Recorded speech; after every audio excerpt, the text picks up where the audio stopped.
Buenas noches. En esta ocasión vamos a atender el tema relacionado con la fracción octava del artículo 108, atinentes a la expresión de los conceptos de violación, que van a ser la base fundamental del juicio de amparo, es decir, donde el quejoso tiene que expresar cuál es el argumento toral de su queja, es decir, debe señalar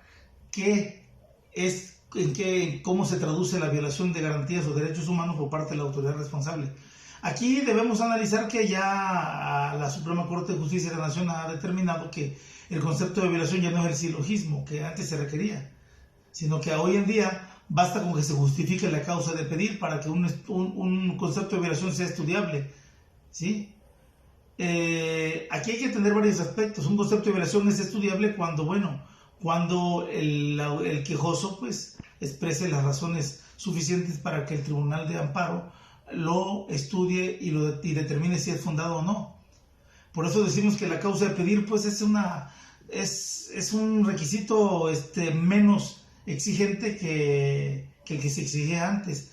Ahora necesitas decir, ¿cuál es el agravio que te causa el acto reclamado? De manera precisa y concreta, sin necesidad de ser abundante en tus argumentos, ¿sí? Sin embargo, hay que atender también que el concepto de violación, pues, en la materia que aplica el principio de estricto derecho, no hay suplencia de la queja. Es decir, es necesario que el quejoso combata todas las consideraciones y fundamentos en que se basa el acto reclamado por parte de la autoridad responsable. Por ello decimos que un concepto de violación es fundado o es infundado. ¿Cómo se califican? Un concepto de violación es fundado cuando el quejoso expresa, bajo la tutela de la causa de pedir, bajo la figura de la causa de pedir, expresa con razones suficientes y necesarias que el acto le agravia y que por lo tanto es lesivo de sus garantías constitucionales y sobre todo de sus derechos humanos. Entonces, hay que señalar también que en la demanda de amparo el concepto de violación es un requisito por regla general necesario para que el tribunal pueda determinar si concede o niega el amparo. ¿Por qué es esto? Porque, en la mayoría en que opera la suplencia de la queja, en la mayoría de los casos en que no opera la suplencia de la queja, hay que expresar el concepto de violación. Si no se expresa el concepto de violación, entonces el juez, al momento de dictar el primer auto relacionado con la presentación de la demanda, puede prevenir al quejoso para que formule el concepto de violación, porque si no lo formula en el tiempo que se le concede para que lo formule con la vista que da el juez de distrito al quejoso, entonces va a dar la posibilidad de que en el juicio de amparo se sobresea por no expresarse conceptos de violación.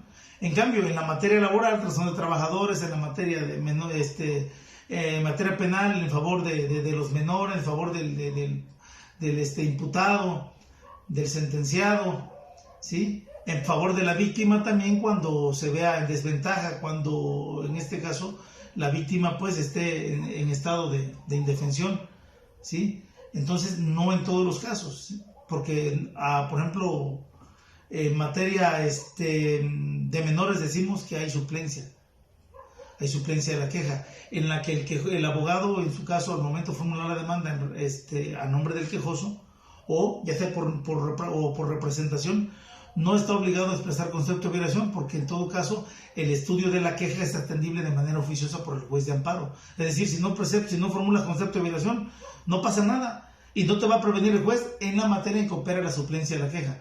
Por eso decimos que los conceptos de violación deben de expresarse por regla general aun cuando opera la suplencia de la queja, porque es el arma fundamental que tiene el abogado para proponerle al juez de distrito o en este caso un amparo indirecto, ¿cuál es el argumento fundamental por el cual debe concederse el amparo? Es decir, debes explicar por qué el acto es inconstitucional. Es decir, si decimos que el acto no está fundado ni motivado y que viola el principio de legalidad, debemos decir, ¿sabes qué?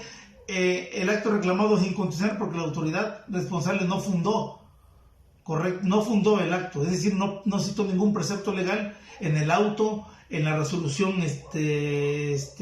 combatida, que no sea sentencia definitiva. Hay que reiterarlo y hay que aclararlo.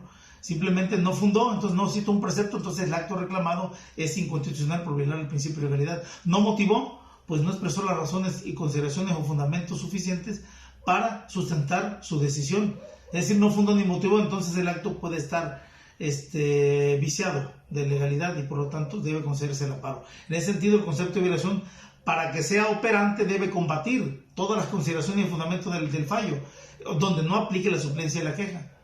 Porque si no lo hace, se va a declarar inoperante el concepto de violación y se va a negar el amparo. Por lo tanto, también para que sea atendible, el concepto de violación debe corresponder pues a la naturaleza, a que efectivamente ese argumento sea estudiable, sea suficiente y estudiable para que el juez de distrito no lo desestime. Entonces, es importante que el quejoso sea cuidadoso al formular los conceptos de violación, porque debe de atacar todas las consideraciones y fundamentos de una sentencia, de un acto, o en su caso del acto reclamado que estás atacando a través del amparo indirecto. Hasta aquí mi comentario, espero los comentarios de parte de ustedes.